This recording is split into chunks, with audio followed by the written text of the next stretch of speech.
La présentation suivante. Monsieur Installé, vous allez nous parler du suivi des transplantés. Je vous remercie, professeur Benzian.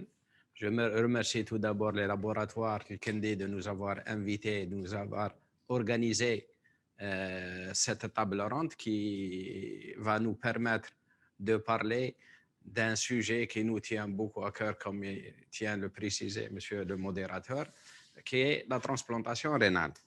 Donc, je vais essayer de vous parler du suivi du malade transplanté. Donc, une fois transplanté, le malade sera hospitalisé une dizaine, voire une quinzaine de jours, puis il va être confié, il va retourner, puisque comme la plupart n'habitent pas aux environs d'un centre de transplantation, donc on est obligé de faire on doit organiser ces consultations et on doit le partager avec d'autres médecins qui doivent le prendre en charge puisqu'il est loin du centre de transplantation.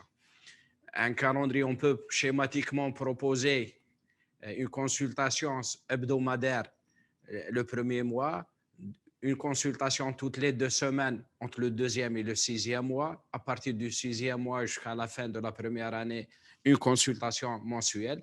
Et à partir de la première année, à la fin de la première année, le traitement immunosuppresseur sera diminué et on va le voir à peu près tous les 3 mois.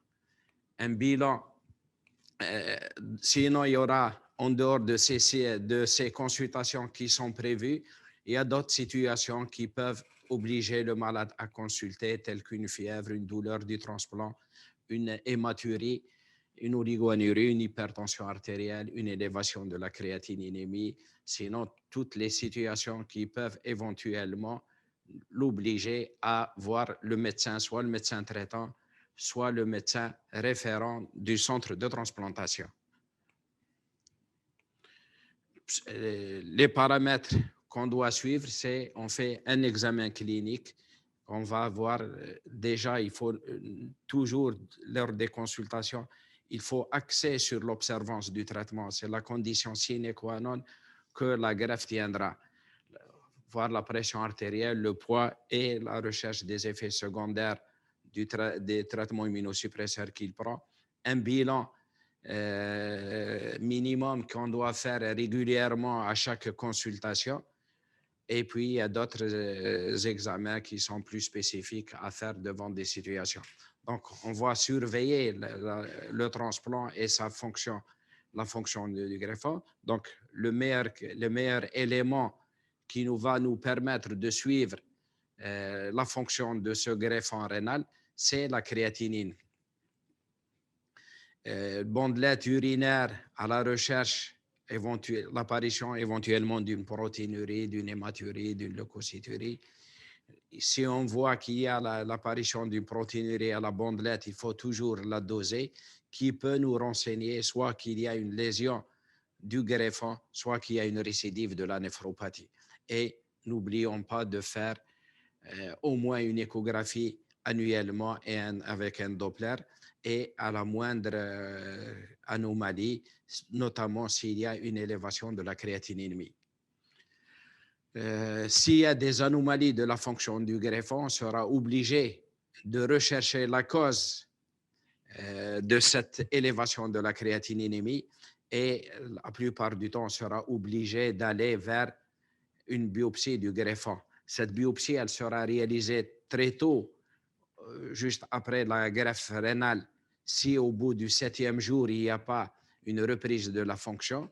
Devant une élévation à n'importe quel moment de la greffe, une élévation de la créatininémie, une absence de retour de la créatinine aux valeurs antérieures après avoir traité un épisode de rejet, quand il y a une apparition ou bien une aggravation d'une protéinurie qui était déjà présente, ou bien dans certains centres particuliers qui font des biopsies protocolaires, tels que le 3e, le 6e, et à la fin de la première année. Parmi les autres éléments du suivi, si on a le suivi immunologique, il faut savoir que quand on transplante un rein, l'organisme, il le considère comme étant un organe étranger, il peut éventuellement développer des anticorps anti-HLA. Donc, on sera amené à les faire au moins une fois annuellement, ou bien s'il y a apparition d'un rejet, ou bien un événement immunisant tel qu'une transfusion sanguine, ou bien une grossesse chez une femme.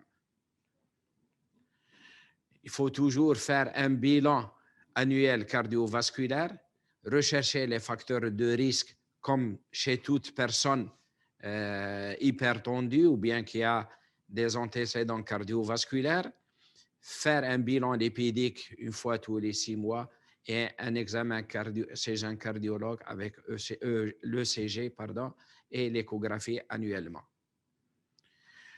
Le métabolisme phosphocalcique et osseux, n'oublions pas que les malades insuffisants rénaux, surtout a fortiori s'ils avaient un temps de passage en dialyse qui a duré longtemps.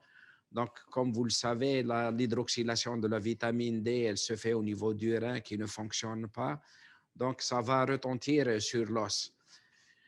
Donc, on fera un dosage de la vitamine D, de la PTH à 3 mois, puis annuellement. Densitométrie osseuse dans certaines situations.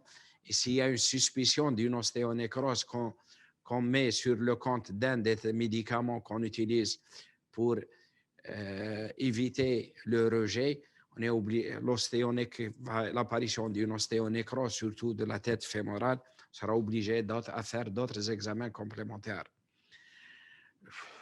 Le problème majeur qui guette le greffé, c'est le syndrome, c'est les causes infectieuses qui sont la première cause de décès bien avant les causes cardiovasculaires. Donc, il faut rechercher et faire le guet contre les infections à cytomégalovirus, à l'herpès virus. On aura l'apparition éventuellement de maladie de Kaposi. N'oublions pas de rechercher l'infection à BK-virus, surtout c'est après un traitement de rejet ou bien une créatinine qui s'élève et on n'a pas d'autre étiologie.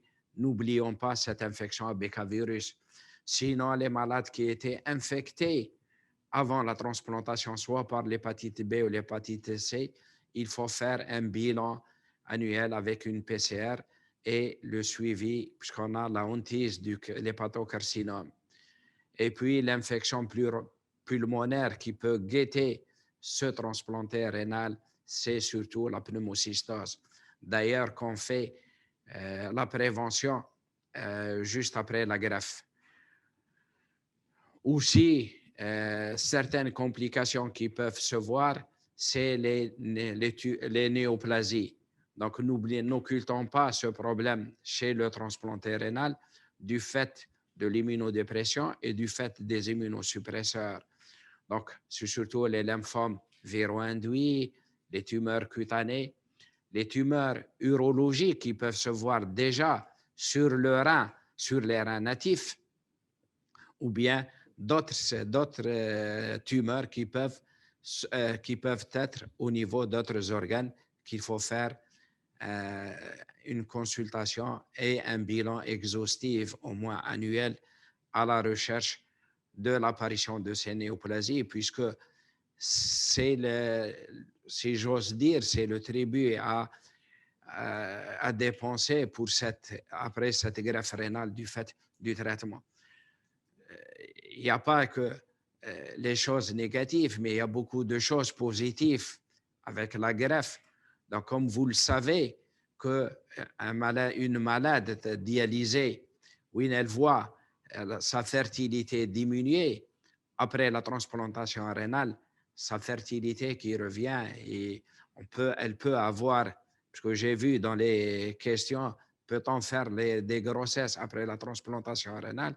Eh bien oui, la grossesse, c'est une grossesse, bien qu'elle est considérée comme à haut risque chez la malade transplantée rénale, mais beaucoup de femmes terminent une grossesse jusqu'à la fin et on a beaucoup, presque dans tous les services de transplantation, des accouchements de nouveau-nés en bonne santé. Donc, il y a certaines précautions à prendre, que ce soit pour les progestate, pour la contraception, pour les dispositifs intra-utérins, sauf quand il y a un projet de greffe, il y a certains médicaments à modifier, à changer du fait de leur tératogénicité. Et puis, n'oublions pas qu'à chaque fois, au cours des consultations, n'oublions pas de mettre l'accent sur l'observance et la prise des médicaments, condition sine qua non, que ce greffon tient, surtout basé, notre souci surtout, c'est les adolescents.